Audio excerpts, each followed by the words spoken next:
আসসালামু আলাইকুম। নিশ্চয়ই সবাই ভালো আছেন। আলহামদুলিল্লাহ আমিও ভালো আছি। আজকে আপনাদের সাথে শেয়ার করব যেভাবে জ্ঞান অর্জন করা যায়।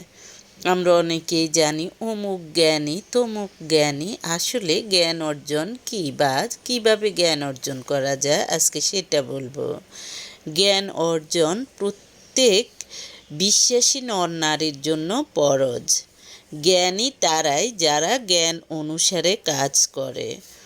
জান্নাতে না পৌঁছা পর্যন্ত একজন বিশ্বাসীর জ্ঞানের তৃষ্ণা কখনো নিবৃত্ত হবে না।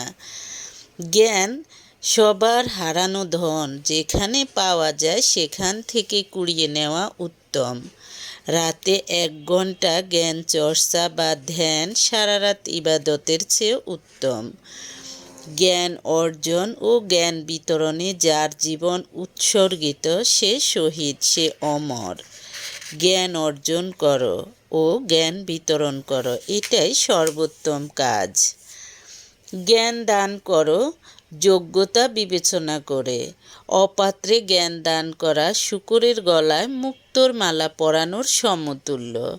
অর্থাৎ যে জ্ঞানের মূল্য বুঝবে না তাকে কখনো জ্ঞান দিতে যাবে না।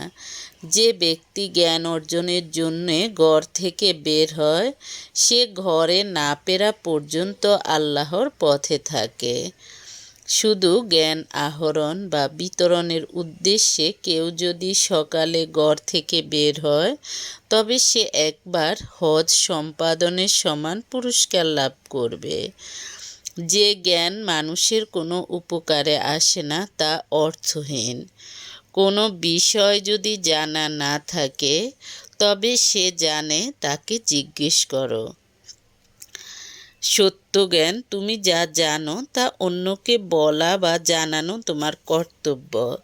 আর কোনো বিষয়ে কিছু জানা না থাকলে তোমার বলা উচিত, আল্লাহ এ বিষয়ে সবচেয়ে ভালো জানেন। কারণ যে বিষয়ে মানুষের কোনো জ্ঞান নেই সে বিষয়ে আল্লাহ সবচেয়ে ভালো জানেন। বলতে পারাটাও একটা জ্ঞান। কখনো জানার ভান করা বা মিথ্যা দাবি করা উচিত নয়।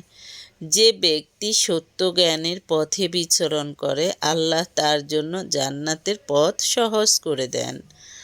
তোমরা আল্লাহর কাছে তোমার জন্য কল্যাণকর জ্ঞান প্রার্থনা করো আর কল্যাণহীন জ্ঞান থেকে তার আশ্রয় প্রার্থনা করো। জানার জন্যে আন্তরিকভাবে প্রশ্ন করো। উত্তম প্রশ্ন জ্ঞানের অর্ধেক। অজ্ঞতার একমাত্র ওষুধ জানার উদ্দেশ্যে আন্তরিক প্রশ্ন করা। কোনো কোনো কবিতায় গভীর জ্ঞান আছে, কবিতার কথার মতোই। ভালো কবিতা ভালো কথার মতো, মন্দ